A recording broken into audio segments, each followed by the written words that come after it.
It is always lovely to sit here and talk about issues with you and, of course, with our guests who will be joining us later. The show is Weekend Deal, and I am Elizabeth Abai. Now, a lot of times we tell ourselves that the best thing you can do for a nation to ensure that that nation moves on is to give it the basics. And one of the greatest basics is education. Nelson Mandela and several other great people have actually ensured that we understand the meaning, the importance of education. Nigeria has gone far with education, especially with our experts educated in Nigeria, but doing real great things outside of this nation. Now, how much of that are we producing for our domestic growth? The tertiary institution is one great place that we expect a whole lot to happen, especially research, the best brains. And do we have them? Yes. I'll take time and read out. Nigeria has at the moment 49 federal universities, 59 state universities, 40 polytechnics, 49 state-owned universities, 76 private universities, 70 federal and state-owned colleges of health, 17 private colleges of health, and 219 colleges of education. That's huge. And at the end of the day, are we really educated? I don't know. But strengthening the tertiary institution is our focus today. Someone read English and walked into my office and asked me, was you there? It's up to you to decipher. Yes, the show is Weekend Deal, and I told you that our focus is the tertiary institution because we intend to ensure that the right energy, the right vibes are brought in there and strengthen it so that we can begin to enjoy a whole lot that we should have been enjoying long before now. Perhaps the way it was in the past, and even better than the way it was. Now, when we started, I took inventory of the kind of tertiary institutions we have here in Nigeria, and if you followed along, I'm sure we calculated together, it was about 579. That's huge. And if we go by what we should produce, why are we not producing that? I don't know, but you and I will be tackling this all through as we speak today and tomorrow. But to give us the right mood to enjoy this, let's bring you the background as done for us by Suleiman. What is it called? It is called rage. So we denote it with what? Capital letter R. So education is a potent instrument for national development. It is the tool with which values, knowledge, and skills are acquired. But more importantly is tertiary education, which has been identified as a critical element of human development, and it is essential to the growth and development of any nation.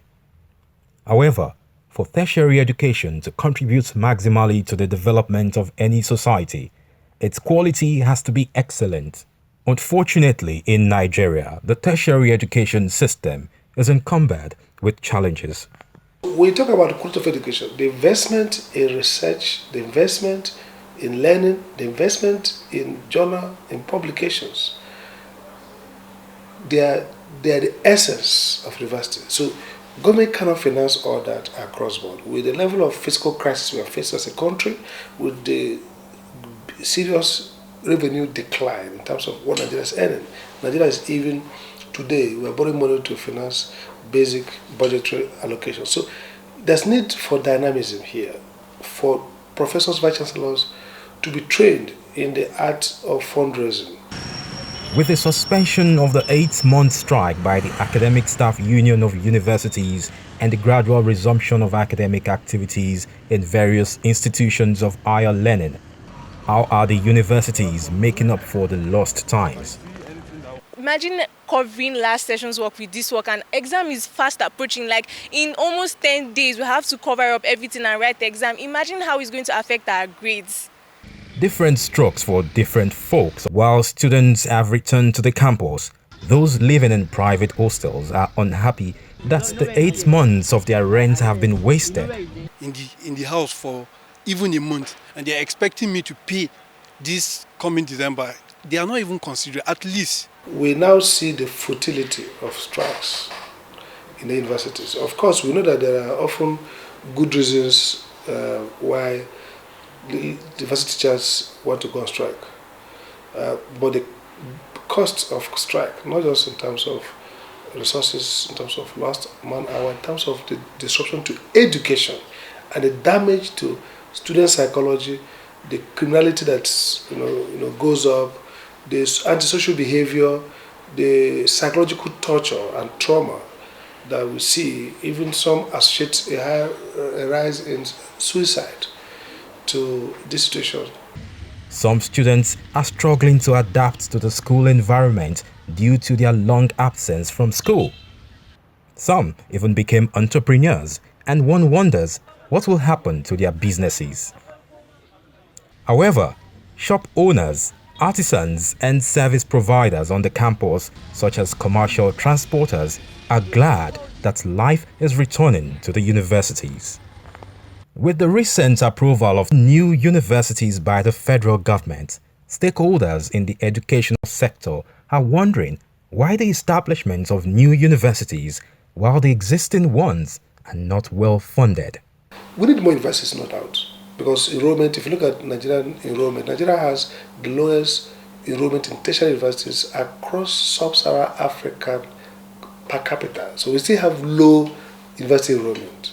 So I'm not saying shut people off, create more universities, but maintain a sensible policy so that people know what they are going into. The Times Higher Education World University Rankings 2022 include more than 1,600 universities across 99 countries and territories, making them the largest and most diverse university rankings to date.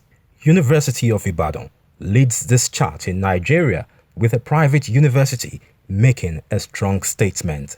This enhances competitiveness among universities, and some analysts are of the view that private universities in the country may one day dominate this chart. Public universities are still better, the big ones, than private universities. I think the private universities are overcharged, overhyped.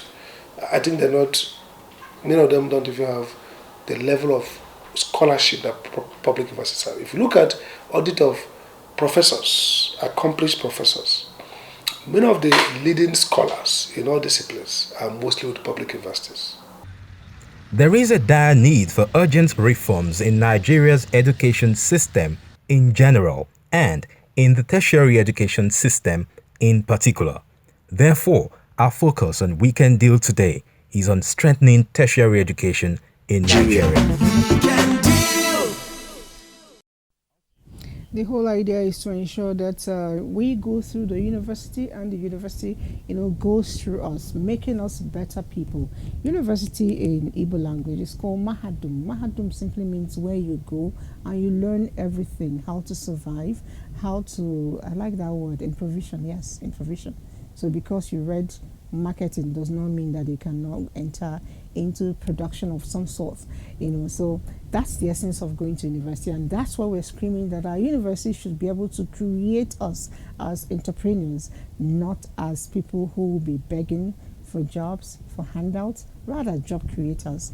Now, a lot of times we often wonder what is the problem with getting these objectives, bringing out these set objectives. And some people say that these universities are not exactly very independent, which is why too many times we have fracas, we have altercations, we have strikes, we have whatever language you choose to, interpret it.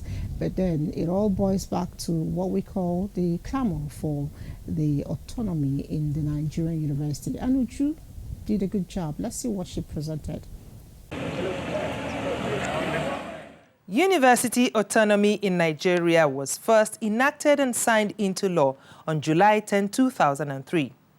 This document has since been amended 3 times since then, after being gazetted on the 12th of January 2007 as an act, making the 3rd amendment to the Universities Act. Aim is to strengthen the university system in Nigeria. This act applies only to federal universities. University autonomy aims at tackling bedeviling challenges in the universities in Nigeria and eliminate industrial actions which destabilizes the academic calendar of universities and bring about an uninterrupted academic calendar and a university system that meets world best practices. Recently, an 8-month-long industrial action by Academic Staff Union of Universities put a halt to university academic activities, leaving the academic calendar lagging behind. Experts x-ray the autonomy of universities in Nigeria. It means the university will have the right to run its operations without interference, including having its curriculum without interference and being able to generate its finances to fund what it wants to do. Now, it's a two-sided coin for me, because when we give full autonomy to every university, the fees because it will translate to finances for them. And when it translates to finances and the fees go beyond the reach of the average Nigerian that can't afford it, what is the fallback plan? Are we going to have an endowment fund to cater for indigent students that are brilliant and that must be supported? So in looking at autonomy, you have to look at our context, you have to look at our culture, you have to look at the fact that not everybody, the woman roasting plantain by the roadside, might not be able to afford the fees when you have a full autonomy. But is there a fallback plan? Are we going to use the Western methods where there is a fund allocated and when you graduate, you begin to pay back that fund that has helped you in securing your education? So those things are going to be necessary, but autonomy will be needed at a particular time if we truly want to be in the Committee of Nations. Autonomy of universities are practiced in other climes as a way of ensuring that knowledge and skills acquired are geared toward productivity. On my own part, I say it's good. It's good because incessant strikes will be dealt with. It will be a thing of the past. The school system, the university system will run smoothly. So you can know that when you got admission in May, you have a 4-year course to run. You know that 4 years, you are done. It will make every university attractive to the students, because it is now left to you as a university to attract the right kind of students if there's a particular niche. So if a university is focusing on agriculture, on technology, and is also working with the industry to know what the market needs are, it's going to be a pool that will be of use even in their own industries. So the autonomy will begin to grant such things that you can begin to have, and you can begin to have children deciding that because this is the pattern we want to follow, these are the universities we want to go, which is similar to what people like Google and Amazon are doing now. They have their own courses that you do to work within their institutions that are not university courses, but are courses that are specific to the competencies and the core strengths they want to see in what you do. Merits abound as demerits, says the expert, as university autonomy, as X-rayed, says it has its pros and cons, wins and losses. All right, Uju, I know that everything we do in life has, two sides to it, just like the coin we use. There's always 2 sides to it. But then what is important is whatever side of a coin that flips for you, you ensure that even if it's lemon, make it a lemonade. That's my take on that. And I know that someone is sitting here to tell me even further from a professional angle what his real takes are on that issue and many other issues we'll be discussing. And it is the public affairs analyst, Honorable Godfrey Aligaya. You're welcome. It's a pleasure to be here. I remember when you walked in and I said, are you a parent? You said, yes. Do you have children in the university? What was the answer again? 3 of them. And it's not been easy, particularly when you have 2 out of the 3 in public universities. You know, that is easier if they are in the private, because at least to some extent you're sure that the academic calendar will go smoothly. They don't encourage a strike. They don't even permit it being a private setup. But the public, in the last 10 years, we've had close to 7 years of people staying at home at several intervals. So whenever they're at home like that, you know, for us parents, it's nothing to be happy about. Somebody should be in school, yet look at the person at home. And if you are living in an environment that may not be friendly, such children having idle time to spare may be misled into some other mischief. It's safer once they're in the university. At least they have their peers, they have the environment to also look after them. And they have work to do. They are in classes, they are either in practicals and so on and so on. So it actually cages them from having extra time doing nothing. So whenever they're at home like this as parents, we get worried. I'm sure it's not just that you get worried about your pocket as well. Certainly. Because maybe you have prepared your ration for 1 month, and here are they. Well, you have thought, I will keep this for 1 month to take care of myself and my wife. You'll finish it in 1 week. And then you have to start looking helter-skelter to replenish what they have taken, particularly the boys. Exactly. You know, they eat and they eat. What you do twice, they can do it 5 times in the same day. Oh my God. So when they're coming home like this, we look at our pockets and we're scared. Okay. Can we go? Don't worry. Very soon they'll start replenishing. But the good thing is that they are out and back to school, and we are glad for that. But then, looking at some of the issues that actually caused the strike, as we analyzed, the first feature talked about the university autonomy. Is it something we should really, worry ourselves over to the point of going on strike? Or is it something that is not really needed but then is important? What's your take? University autonomy, for me, is a way forward. University autonomy will give our system, our tertiary educational system, capacity to do a lot. Because if we continue to really sleep and rely on government purely on a daily basis, the funding cannot match. We do not have the resources to be comfortable running the system the way it's going on now. But if there's that level of independence, let every university be able to look at its own area of specialty, capacity, and where it can harness. If such is done, then you will see competition within the universities, not really relying on the pot from somewhere that everybody fetches from the same pot. So that competition will be more enhanced if we have every university answerable to itself and sourcing from within its resources how to manage well. We have seen universities outside this shore where from grants, from the research results, they make so much money. From technological advancement, they have even copyright laws to protect what is their own creation. At the end of the day, they make so much money from what they do. So I think the autonomy, if given, should be in the right direction, because it will motivate, it will enhance, and again, it will make the education more qualitative. If I keep coming home after every 3 months, and I will sit down for another 2 months, there is no way a student who has a smooth 4-year period and finishes his academic calendar within the 4 years as specified can compare and compete with somebody who will spend around 7 years, coming in 10 days after resumption, exam, go back again another 1 month. I don't think the system is good. But autonomy would regularize the system, to standardize it, and to make it starting tomorrow and finishing next tomorrow. I said it at the opening of the program that a student of English language walked up to me and was telling me something, and when I asked a question, I said, Ma, was you there? And I was like, geez, I actually made efforts. I went to the correct. store to buy better English grammar and gave to the girl to go and read. And my heart, she was second year English student, you know, in a university. I was mad. So standard, you know, right, even beyond the university, really.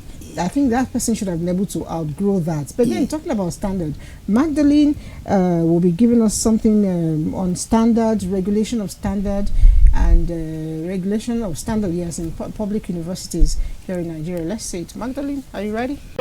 In a bid to prepare students for relevance and competitiveness globally, the role of tertiary education cannot be underestimated. Tertiary education system has come a long way in Nigeria. However, many believe that there's still much to be done in terms of achieving the level of excellence required to produce trained individuals capable of driving growth and development. The private universities, the state-owned universities, and the federal government-owned universities. So today, there are so many. There are so many. So when you talk about the standard, I can categorically tell you that the standard of Nigerian universities, especially the public, the state and private, is not encouraging as far as the standard of the world best practice is concerned. Now, the challenges is the standard, the sustainability, and the funding. Most especially the federal and state universities and private. Let me quickly remind you that the major source of funding for public universities, that is the state and the federal, is TED fund. Outside TED fund, it's almost at zero level. Despite the proliferation of both federal and state universities, statistics shows yearly that 18% of students across all universities drop out from school. We have always advocated that the children should pay something. But people talk about, what about the indigent student? Yes, that is true. Create something for the indigent student. Create scholarship. Create loans for them to take. So they will be able to pay what they should pay in the university. That is the only way we talk about sustainability. That is the only way we can talk about standard. But what we have today, there is nothing like standard. We have what we call half-baked graduates being churned out every year. You have a situation, they have to mobilize the children almost 3 times in a year for their National Youth Service, only for them to come out to discover that they are not employable. Amongst the challenges battling the tertiary institutions, experts believe that lack of proper funding by the government is a huge challenge. The university system, even the polytechnic system, the colleges of education are not properly funded to meet what we call the best global practices. They are not properly funded. Education as it is today is not given a priority in Nigeria. Check our budget. Check the budget of education in Nigeria. It has not been able to meet what we call UNICEF standard. To strengthen tertiary education in Nigeria, there is need for training and retraining of staff to remain relevant in a changing world. To achieve better and quality education in our tertiary institutions, there is need for stringent measures to regulate and standardize universities. Also, the need for a new policy that stipulates the compulsory increase of funds to tertiary education in order to produce analytical citizens capable of leading government as well as driving economies and industries to greater heights. We're still talking about standard and ensuring that it is regularized, and of course it is on its level to ensure that our children, our children's children, generations to come get to be the best they can ever be from our Nigerian tertiary institution. And I want to also add that I think it should actually start long before the tertiary institution. I still have the experts, the analysts sitting with me here in the studio, and we've been having our chats around the regulations and standard and all of that. And I was asking, why is it that we have children who have gone abroad and gone to school? The kind of the quality of lecturing they get, I didn't say lecturer, lecturing they get, teaching they get is quite different. It's personalized, it's one-on-one. It's aimed at ensuring that your students excel. But in Nigeria here, it didn't start today.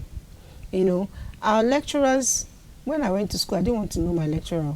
In fact, I'll come to class and I'll sit at the very back, because as a female student, if you get close to your lecturer, you're not sure your future.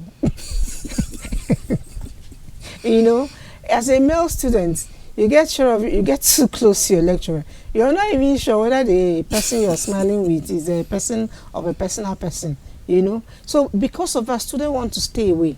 Sometimes economic or financial requirement is made from them, so they want to stay away.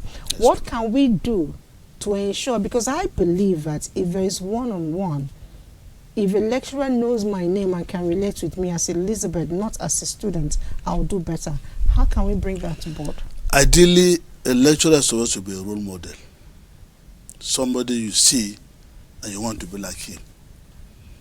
We were a lot much younger.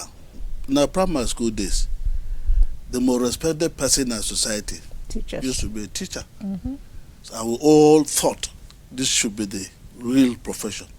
Be a teacher, earn your respect wherever you go. Your pupils greet you, and you feel so honored. Unfortunately, that is not the case now. Lecturers make demands. They frustrate their students. They have become like terror, in quote, within the environment, within the university cycle. So naturally, if I'm not comfortable in your zone, I must desert your zone so that you can have your space and I have mine. Unfortunately, that's negatively affecting our education. That contact with your teacher enables you as a pupil not just to learn, but to also see how things are done. So that tomorrow in that same position, you can even improve and do better. But now it's not like that. And abroad, like you said, system works. I have been admitted for 4 years. I know that within 4 years, I will go. Whatever program has why it has been so designed. The academic information needed for a 4-year program is known. So when I come in, I know that this is why I'm here and this is what I should do in 4 years. When I'm done, I'm done. It's not the same thing here. You have designed a program for 4 years. The same student ends up spending 8 years over a 4-year design program. At the end, whether you like it or not, he's distracted. His calendar has been distorted. And he comes out even frustrated, unhappy with the system, unhappy with the lecturers, because a lecturer will come after 2-3 weeks of teaching. You go home for another 1 month. Wow. You come back the following day, exam is ready. Nobody wants to find out from you the more you have coped when the school was off. Nobody wants to find out from you when you're at home, whether online or offline, so that you can at least have a reason to talk to your lecturer. These days, because of the Android system, it's so easy. But I can assure you that in a class of 30, hardly will a lecturer know more than 4 or 5 people by their names. So that interpersonal relationship is missing. It's missing. It's just go in, go out. In our own days, the system was it will pass through you and you also pass through the system. Through it. So at the end, you're a total human being when you're living. But these days, you live more alienated from the society. Yes, it's true, because it's important. The students also learn a lot of good manners. Where a lecturer comes into a class, drops lesson notes or handouts, I think that's what it's called. Yes. Lecture notes or stuff, drops it, and it doesn't show face 1 week before. I think I'll leave that question to the VC or the former VC that will be coming in later to tell us, are those things not punitive, on the side of a lecturer? Are we not going to begin to punish such attitude? Lecturing, what is the target? Is it for your students to pass exams, to acquire certificates? Is it for students to know, assimilate, and be able to impact based on your teachings? Or is it just for you to collect money and go home? Which one? Well, that is very unfortunate, because if it is just dropping the handouts and leaving, that would even be better. But the handouts has a cost. You pay, you buy the handouts.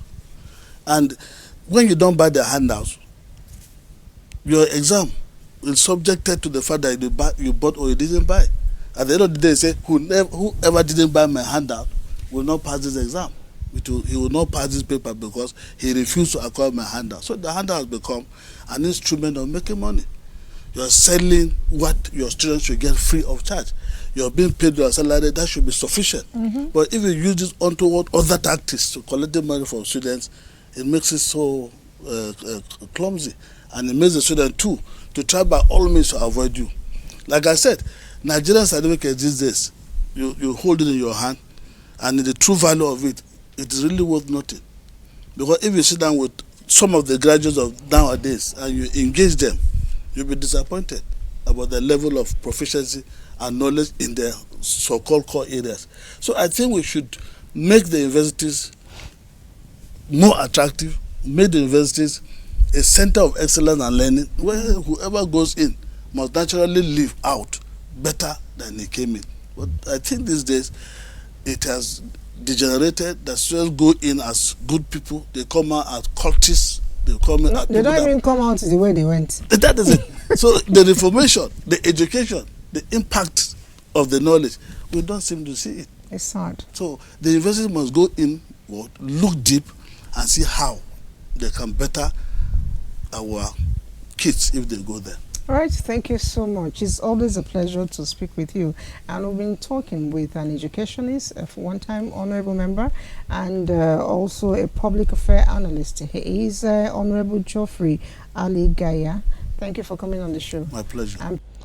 Government will continue to do the needful, and we too do our own counterpart needfulness to ensure that we move the tertiary institution to the A level where it should be, because that's actually our oxygen. If we must keep developing education, is very paramount if we must move on. And I told you earlier that we reserve certain questions for the next guest, and he is seated here with me. He is the former Vice Chancellor of University of Abuja. But before I bring him in, I need him to look at the school where he was a VC, and after long strike, the resumption. What activities are going on there? How are the students, lecturers, everybody responding? That's courtesy of NTA Abuja. He's seated. When we're done, I'll show you his face. Of Universities ASU resolved to suspend the strike action with effect from Friday 14th October 2022. One wonders, how are the universities coping with the callback? Has academic activities fully taken off? They're not finding it easy at all.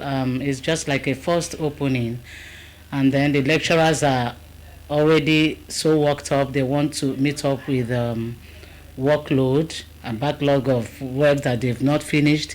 And students, on the other hand, are also not finding it funny, because at the end of the day, you discover that you're going to be running probably 18 weeks courses or topics thereabout, as the case may be, for just 12 weeks.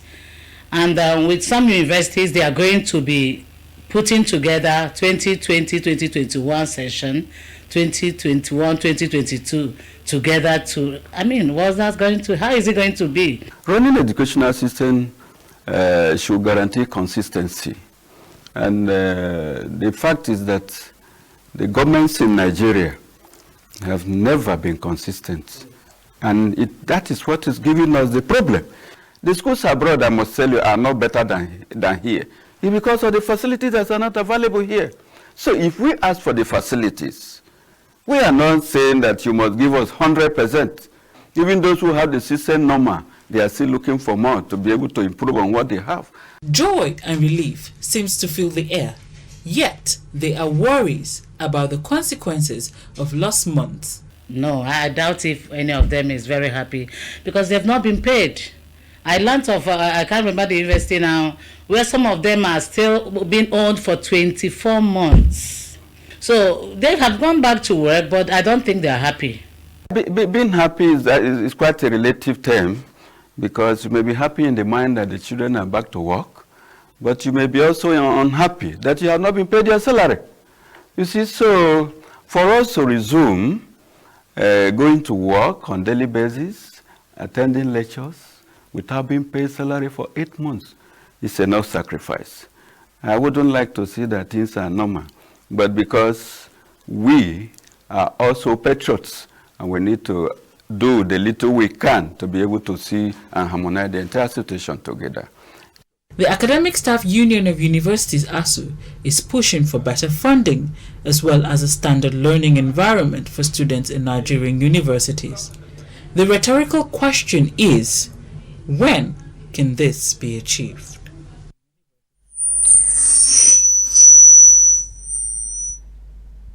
All right, I have with me in the studio Professor Nuhu Yakub in the studio, and it was exciting watching you watch your people. You know, once a soldier, always a soldier, and once you're attached to a place, you never really let go. I saw the passion, you watch the activities in the University of Abuja going on. Yeah. How did you feel when the strike was called off? Well, I felt quite happy that at least the strike has now come to an end. Although the teachers said they were only suspended it, but at least it has brought about some kind of change. Listening to the narratives from the videos that I've shown, students are happy they are back. And lecturers are also happy. Parents are happy. Parents are happy. Everybody is happy. But I don't know whether government is happy. I'm sure they're happy. No, because what is trending now in narratives about the strike is that the government paid only half of the salary for this month for the month of October. Well, I don't know. Government will probably sort that out. But I left a question hanging for you. Yeah. During my last conversation with the public analysts, and I said I was going to carry it over to you because you were a one-time, several years vice chancellor of the university we just saw.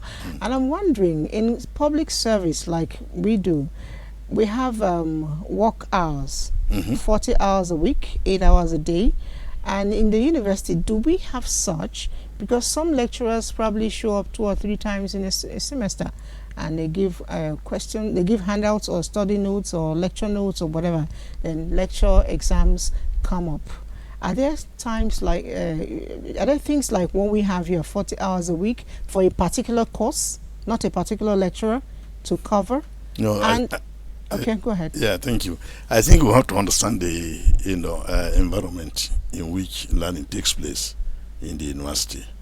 First of all, we have a semester program, and the semester program normally covers about 16 to 17 weeks. Okay. Before the semester comes to an end, and within this period, you are also going to have 3 weeks maximum reserved 3 weeks maximum for your examination. And sometimes also you have midterm holiday that in the university. Midterm holiday for students. Yes, after about halfway through the 17 or 18 weeks, the students are allowed to go for maybe a weekend or a few days within the week, and they come back refreshed and to come and face the second tier of the semester. But what is important, is that you don't have, this, what you call 40, in the public service, a period specified. You have to spend 40 hours. Maybe if you look at it, 8 hours per day times 5 days, you get your 40 hours of work. Yeah, but we cannot leave the content of what work is done within those 40 hours aside. But in the university system, you have to know that lecturers have to get, they are given courses to teach.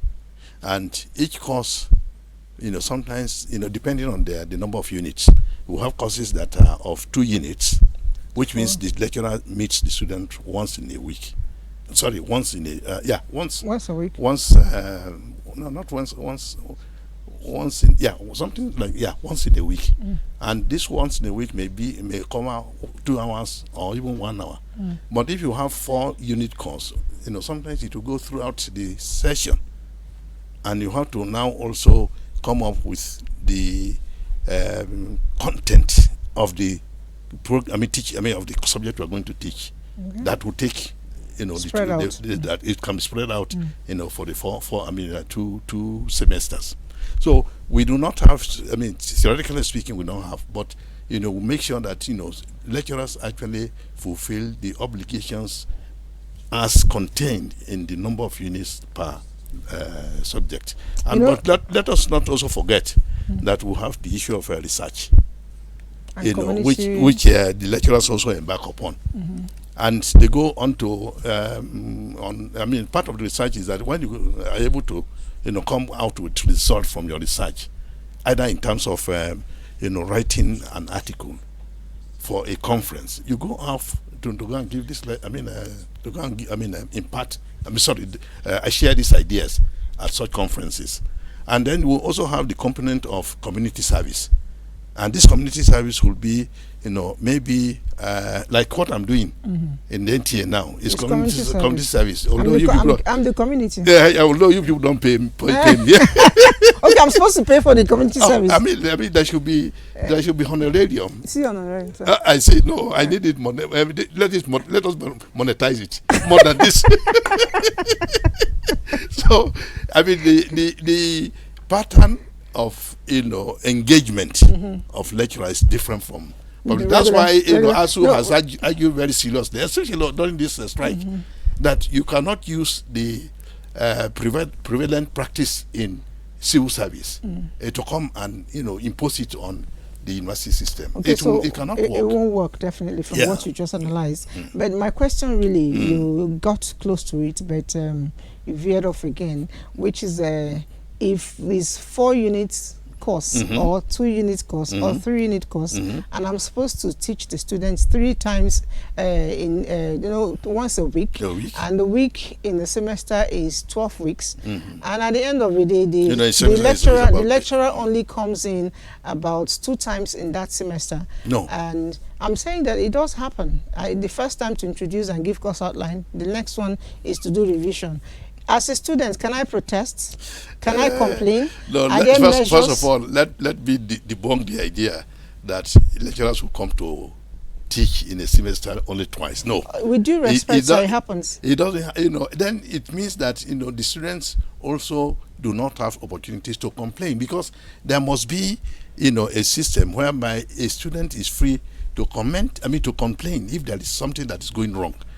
And if the system does not allow it, then of course they are cheating the students. Okay. No, we don't allow it. In fact, I'm just glad to know that if it happens, I can complain as a student. Oh yes. Okay. Oh yes. Okay. There's nothing that stops a student from complaining against the teacher, or even when it comes to the issue of sexual harassment that that is people talk about so much about. A student you do not have to go and submit yourself to get a marks or whatever from your teacher. So if a teacher approaches you, and you feel intimidated or is even threatening your educational career, of course you also have the right. And the university system, is also structured in such a manner that there are procedures for disciplined staff. Let me give you an example of my experience once in the University of Abuja. A lecturer went and collected the result of a colleague and came and distorted it for a student, the wife of a friend. Oh. And this didn't got to my knowledge. And of course, we set up the panel? A panel to call, and it was confirmed. Mm-hmm. We flushed him out of the system. Oh, wow. Oh, yes. So, in fact, the good thing about the university is that it is not just an institution. It's an institution guided by laws and regulations. It's good to know. Now, these laws and regulations, I also know that it's designed in such a way that we use certain very drastic measure at the minimal time. One of them is a strike. But it looks like that's the only option for the lecturers for every aggrieved thing. I don't know.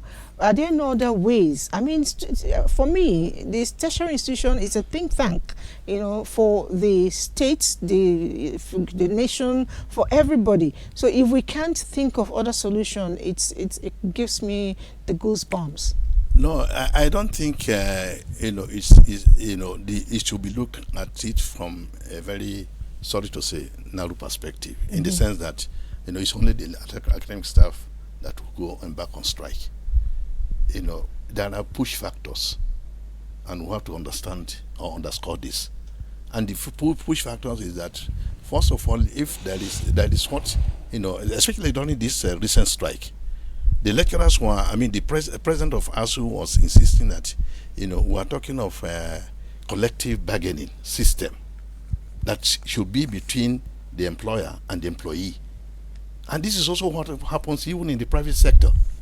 And the regulations, governing collective bargaining is that, I have problems with the way I'm being treated by my employer, and I complain. The employer is supposed to actually also listen to, the basis of my complaint. And if it is a question of, my salary is inadequate, let's try to see. Even in the private sector, they look at the productivity vis-a-vis the the income being generated from selling those products. Okay, so if it actually there is improved efficiency going on in the private sector, the workers also demand to be to be paid commensurate to the effort they are making. The same thing with the university system. When it gets to the point that lecturers have remained static on their salary for so long, the incentive to even go to the classroom is no more there, and people will begin to look for ways to cut corners. Some of them may not be coming to class, just on the basis of what we are saying earlier. Lecturers will not go to school, to the class in a semester for two times, and then they set up. No, there are factors that predispose lecturers to go on strike, and such things will have to be looked into. And in this particular case, I think that the lecturers have also before embarking on the 8 month strike, there were warning strikes. Preparing the government that if you don't do what we should do, the consequence will be that there will be full scale strike. Okay. And this is what exactly happened in this instance. I am not an advocate of strikes. In fact, there was a time when I was vice chancellor, I used to advise both on my campus as well as the leadership of ASU then.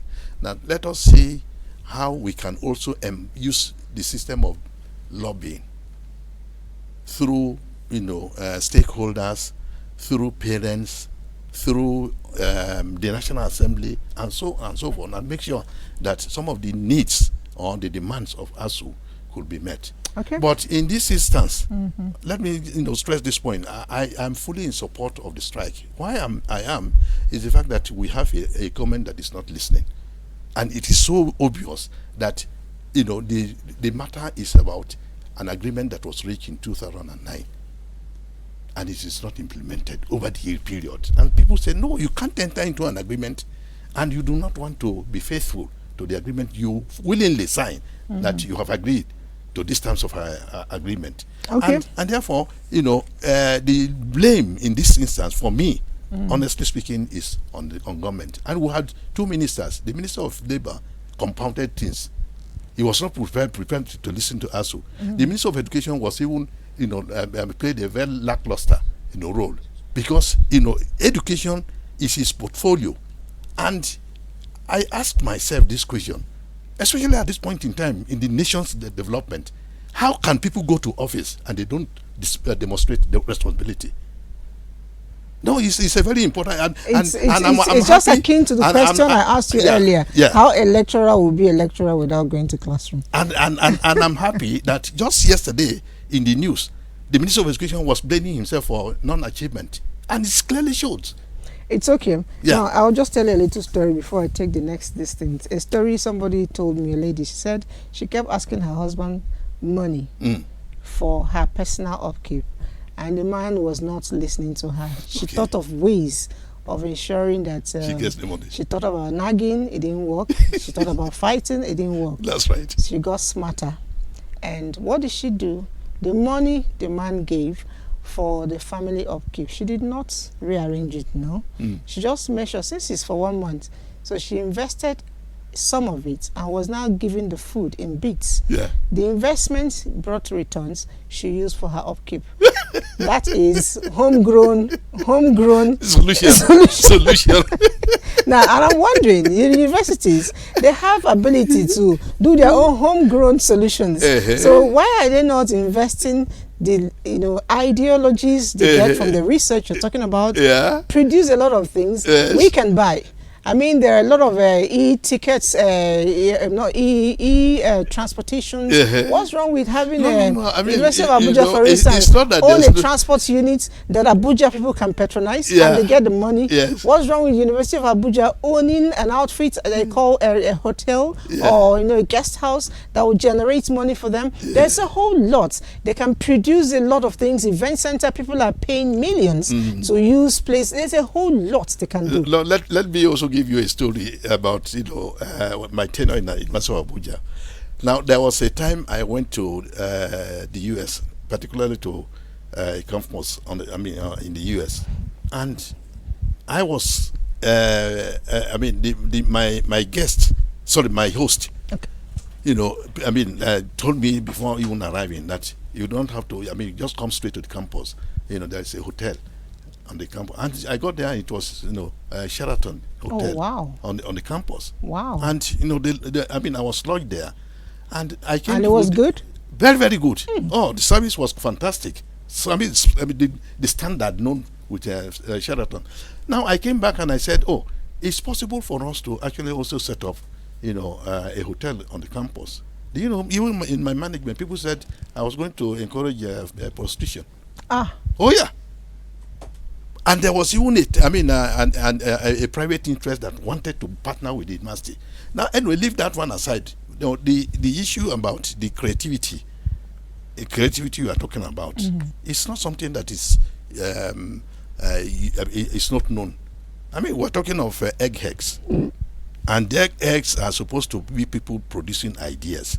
Okay, yes, we can have, but my problem is that sometimes if you also put too much emphasis on this, you end up having lecturers who will now, some people will be struggling to be directors or whatever, and they even lose, their focus on what is the primary assignment that brought them to the university. So it's a good thing, but if you can do it, using the private sector people to help you run it without involving academic staff, it is good. Okay, I know that Unilag is doing a bit of that, and they are successfully doing so. I wish others would just borrow from that. And I'm even happy now that the headquarters of ASU is in the University of Abuja. In fact, I gave them the plot to come and establish the headquarters, and they ended up, creating, hotel services. That's good. Yes. And now let's go to ABU. Zaria, and get to find out schools are resuming. What's going on there? Okay. There was a sigh of relief for students and the university community when ASU called off the 8-month-long strike that brought to a halt all academic and business activities within campuses of our universities. A visit to Ahmadu Bello University gave an insight to the current academic and business activities there. Even though the institution is scheduled to fully open for academic activities in January, new intakes were busy with registration, and the final year students were also busy making preparation for full academic engagement. I'm very happy to see that the school resumed, and we as the final year student to start our project and finish on time, even though we have been delayed for being a while. Actually, it was not easy. We find it very difficult. In fact, not even only us the students, even the people in the community have been complaining a lot. And this thing is affecting not only students, everybody knows it. It is worthy to note that the strike has been called off. Only non-academic staffs were found on seat registering students for oncoming academic year. The ABU community is beginning to smile as business boom as students are gradually returning to campus. It's okay, it has picked up well, because when we came back, when the non-academic staff called off their strike, we came back but nothing was happening. But the moment the ASU called off their strike, things became okay. And now, but the business has picked up. About 3 weeks ago now, when the students or the school is still on strike, the place is very scanty. You hardly see 1 or 2, 3 persons passes by. But presently, you can see a good number of people passing by, patronizing the shops and every other businesses. I think it has really, improved the economy of the present situation. We thank God, business is getting to a peak. So I say yes. Unlike before, when the strike was strong, during the strike periods, it was completely down. But at least now we are able to sell 1 or 2 things. It hasn't been easy though, but during this lockdown, like this ASU strike, it wasn't easy. But we thank God, and we thank God they are resuming already, and the sales we are making sales already. As students, academic and non-academic staffs gear up for a new academic year, the general attitude of all parties is one of positivity and hope that similar circumstances which led to the strike will be resolved once and for all.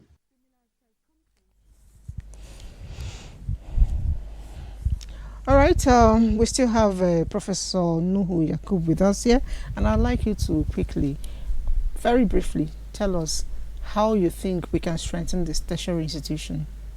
No, it's very easy. First of all, there must be adequate funding, and also, if you look at what is happening, higher education terrain, particularly the university.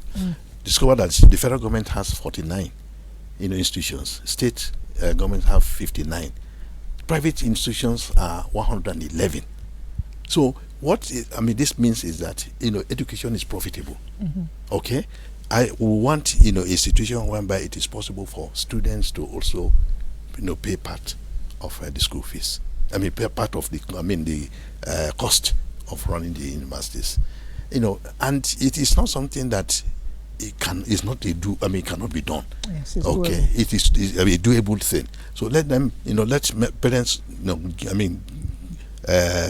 prepare themselves to take that responsibility, and okay. It will help everybody. And this issue of strike or not lack of lack of funding will not be there. All right, thank you so much, Professor Nuhu Yakub, former Vice Chancellor, University of Abuja, a very fine educationist. All right, it's a point where we say, I hate to go, but I gotta go. Yes, we'll join you again tomorrow. The show has been Weekend Leo, and my name is Elizabeth Abai.